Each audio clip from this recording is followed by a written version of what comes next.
안녕하십니까. 술술 영어 마리장 김병천입니다. 오늘은 여러분들과 함께 영어 문법 꼭 알아야 영어를 할 수 있나 이런 주제로 한번 여러분들과 함께 말을 해보겠습니다. 여러분들에게 이런 질문을 합니다. 영어 공부를 하시려면 뭐부터 시작하세요? 이렇게 이야기하면 여러분들은 항상 뭘 생각하시죠? 네, 저는 문법부터 시작합니다. 이렇게 해서 학원을 등록을 하든 학교에서 가든 항상 그게 문법을 먼저 하게 되죠. 그래서 오늘은 부정사, 분사 이렇게 해가지고 문법 공부를 시작을 하게 되어 있습니다.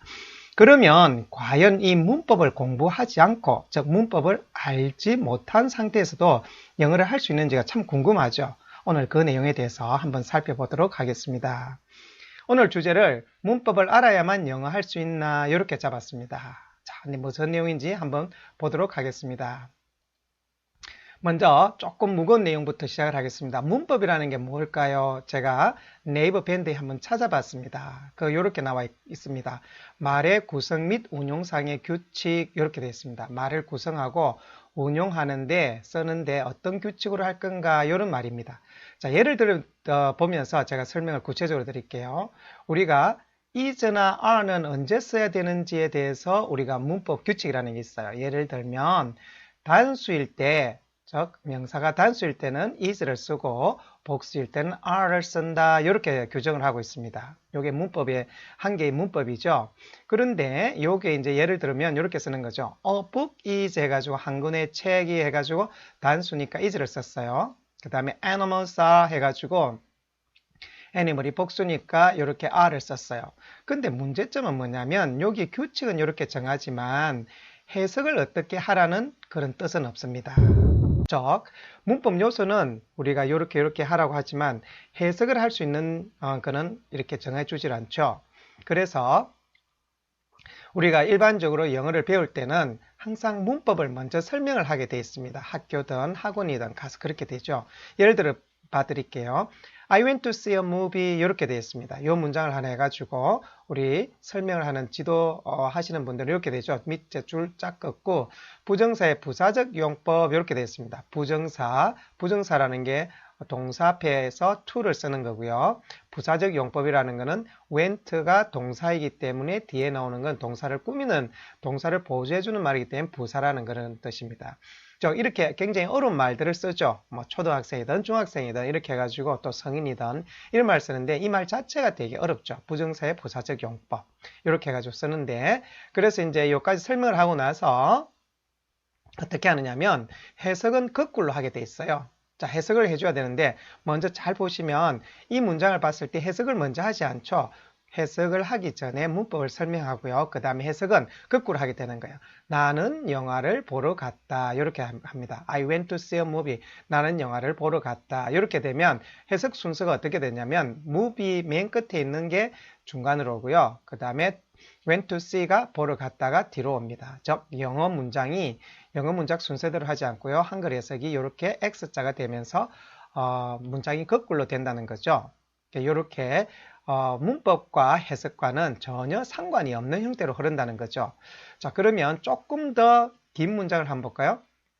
I met Mr. Kim who taught English 이렇게 했습니다. 여기서 who 관계대명사, 아주 우리가 문법에 굉장히 많이 나오는 거죠. 관계대명사를 썼습니다. 그럼 I met Mr. Kim who taught English 해가지고 who를 가르쳐 주기 위해서 이런 말을 쓰겠죠. 관계대명사 주격 이렇게가 밑줄 쫙 긋고 관계대명사 주격 이렇게 설명을 합니다. 관계대명사는 앞에 선행사를 받고요. 그 다음에 뒤에 taught가 우리가 동사이기 때문에 앞에 주격으로 쓰인 주어처럼 쓰이기 때문에 주격이라 한다 이렇게 이야기를 합니다. 그러고 나서 전체 who taught English라는 게 미스터 김을 꾸민다 이렇게 해가지고 이런 식으로 해서 그 다음에 형용사절이다, 즉 명사를 꾸미는 뒤에 나오는 거는 형용사 역할을 하기 때문에 형용사절이다 이렇게 합니다. 지금까지 제 설명을 들으면서 여러분들 어떠세요? 벌써 머리가 아프시죠?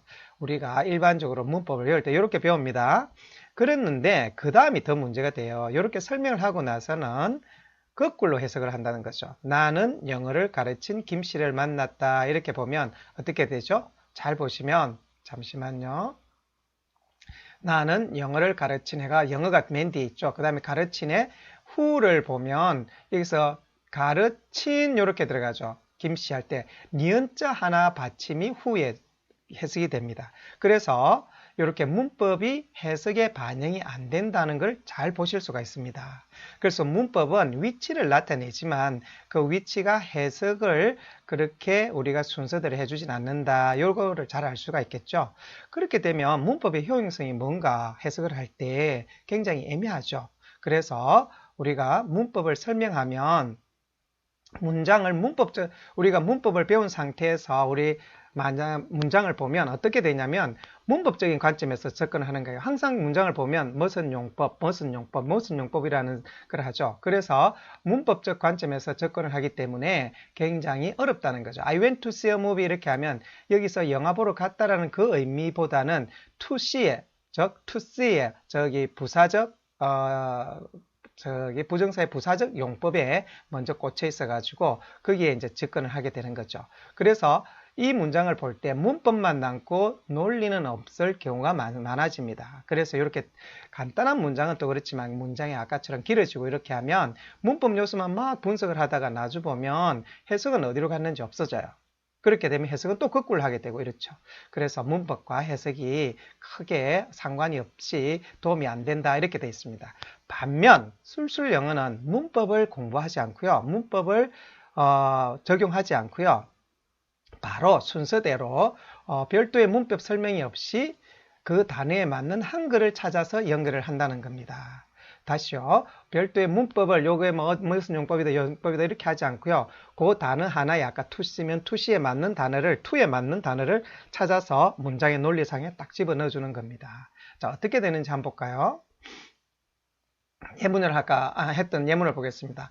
I went to see a movie 이렇게 돼 있죠. 자, 여기서 아까 나는 영화를 보러 갔다 이렇게 돼 있죠. 요거를 우리가 to see를 어떻게 해석하는지 볼까요? 내가 went 가서 to see 보려고 한 것은 이렇게 합니다. 보려고 한 것은 a movie 한 편의 영화였다 이렇게 합니다.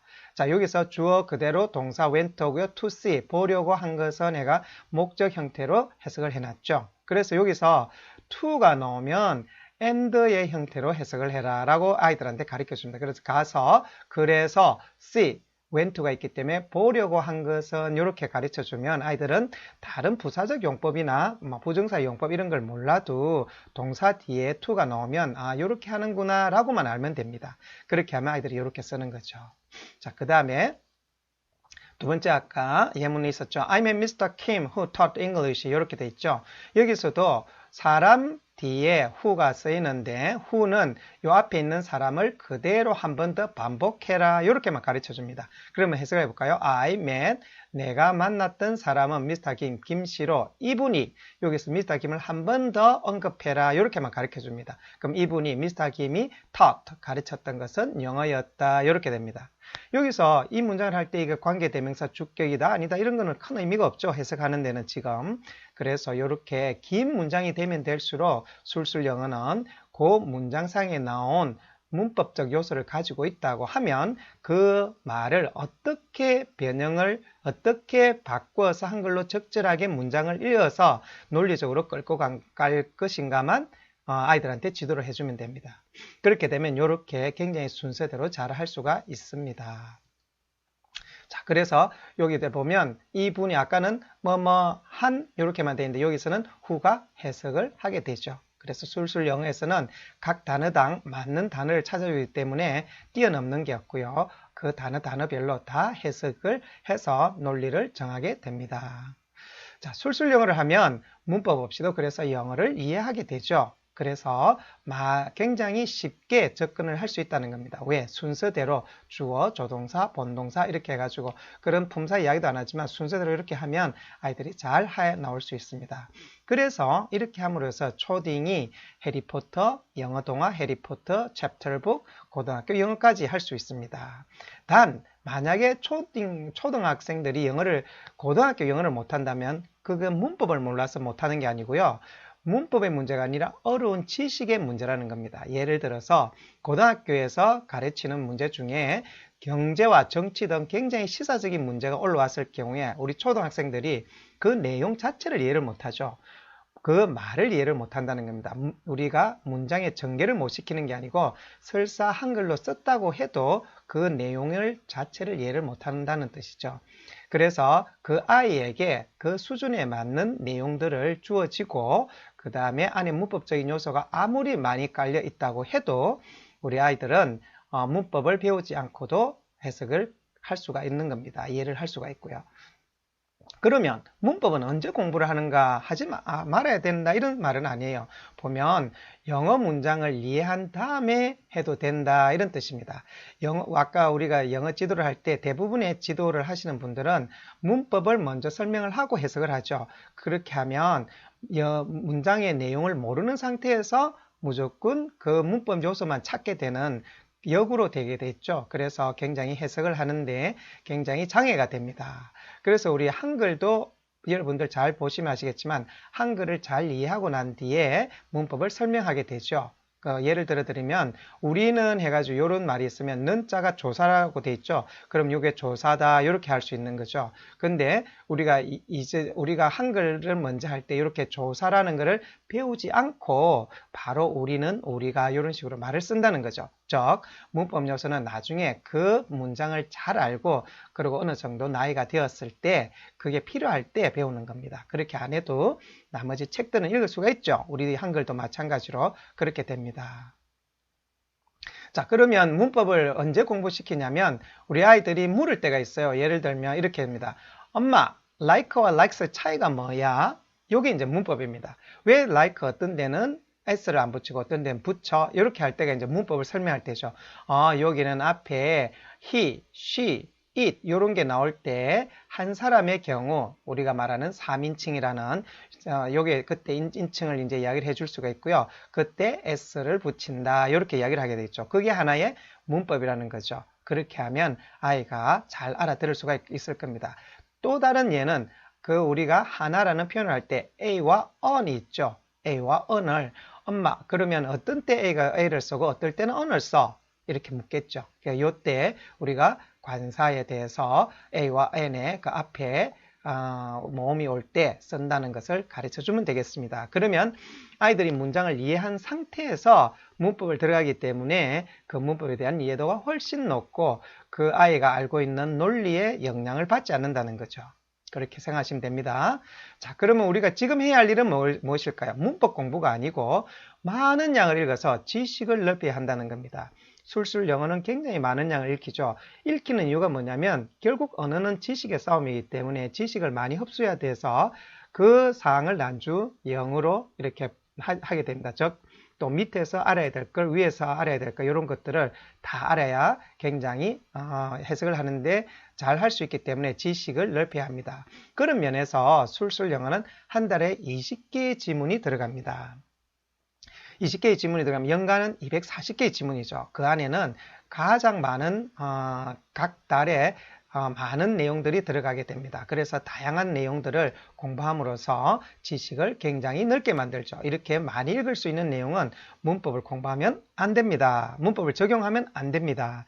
대신에 많은 양을 읽을 수 있는 순서대로 읽어서 해석을 해야 많은 양을 읽을 수가 있습니다. 그런 면에서 술술 영어의 강점이 있다고 할 수가 있겠습니다. 어쨌든 제가 드리는 말씀은 우리가 아이들에게 문법을 먼저 시키면 그 문법이 문장의 구성을 하는 데는 도움이 될지 몰라도 해석을 하는 데는 굉장히 지장을 받습니다. 그래서 먼저 영어를 할 때 영어 문장 순서대로 읽을 수 있도록 만들어서 글의 논리를 정확하게 이해하는 게 제일 중요합니다. 그러고 나서 필요한 경우에 따라서 아이가 궁금하면 문법을 해주고요. 그리고 그렇게 해놓으면 나중에 중학교, 고등학교 가서 문법을 다루게 됩니다. 그때는 문장을 먼저 다 이해하고 듣기 때문에 아이가 거부 반응 없이 그 사항을 받아들일 수 있습니다. 그래서 여러분들이 지금 해야 할 일들은 가장 많은 양을 아이들한테 읽혀서 아이들이 많은 지식을 갖게 하는 겁니다. 그래서 여러분들에게 꼭 문법이 여러분들에게 필요하다고 이렇게 먼저 이야기를 하시는 것보다는 아이들에게 글을 읽을 수 있는 방법을 해주셔야 됩니다. 제가 오늘 드리는 결론은 우리가 문법 없이도 영어 공부할 수 있다는 걸 말씀을 드리겠습니다. 자, 제가 오늘 준비한 내용은 여기까지고요. 여러분들 더 많은 내용들은 영어동화 100권으로 오시고요. 거기 오시면 네이버 밴드 영어동화 100권으로 오시면 더 많은 질문 하실 수 있고요. 결과물도 볼 수 있습니다. 그리고 이 비디오가 마음에 드시면 구독 클릭 꼭 해주시고요. 감사합니다.